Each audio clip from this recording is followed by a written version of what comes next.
ఆంధ్రప్రదేశ్ రాజకీయాల్లో లోక్సభలో ప్రవేశపెట్టిన జమిలి ఎన్నికల బిల్లు చర్చనీయాంశంగా మారింది.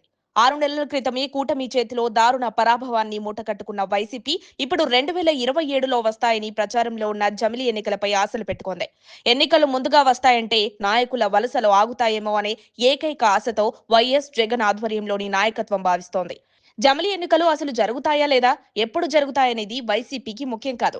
ఈ వంకతో తాము బీజేపీతోనే ఉన్నామని తెలియజేస్తూ మోదీ, అమిత్ షాల పట్ల జగన్ తన విధేయత చాటుకునే ప్రయత్నం చేశారని భావించవచ్చు. అదే ఆశతో భాజపా అగ్రనేతలను పదే పదే విజయసాయిరెడ్డి కలవడం వెనుక ఉన్న ఆంతర్యం, కేంద్రం అండతో కూటమి సర్కార్ ఆంధ్రప్రదేశ్లో సమర్థవంతంగా దూసుకుపోతోంది.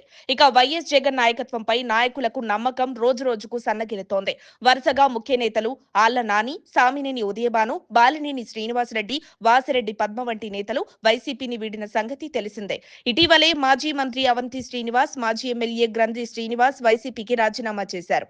ఇక ఏకాఏకి 5 ఎమ్మెల్సీలు, 3 రాజ్యసభ సభ్యులు పార్టీని, పదవుల్ని కూడా తృణప్రాయంగా వదిలారు. ధర్మాన పార్టీ రాజకీయాలకు దూరంగా ఉన్నారు. అరెస్టుల భయంతో కొడాలి నాని, వల్లభనేని వంశీ ఎక్కడున్నారో తెలియని పరిస్థితి. ఇక అగ్రిగోల్డ్ భూముల కేసులో జోగి, బియ్యం గోధుమల కేసులో పేర్ని నాని పీకల్లోతు కష్టాల్లో ఇరుక్కునున్నారు. కడప కార్పొరేషన్ లో ఇప్పటికే 18 మంది తెదేపాలో చేరారు. సమీప భవిష్యత్తులో రెడ్డప్ప గారి మాధవి దూకుడికి కార్పొరేషన్ తెదేపా చేజిక్కే అవకాశం ఉంది.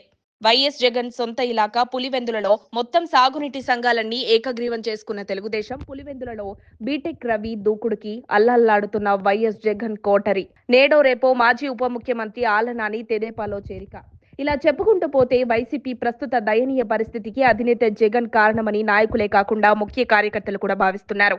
ముందస్తు జమిలీ సంగతి దేవుడెరుగు. అసలు పార్టీ నిలబడుతుందా అనే సందేహాలు రాజకీయ వర్గాల్లో వినిపిస్తున్నాయి. ఏదైనా జరిగి వైఎస్ జగన్ జైలుకు వెళితే పార్టీని నడిపించే దిక్కేది అంటూ వ్యాఖ్యలు వినిపిస్తున్నాయంటే ఏ పరిస్థితుల్లో పార్టీ ఉందో అర్థమవుతోంది.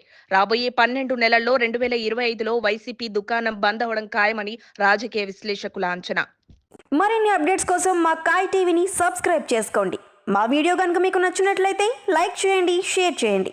మీ విలువైన అభిప్రాయాలను కామెంట్ బాక్స్లో తెలియజేయండి.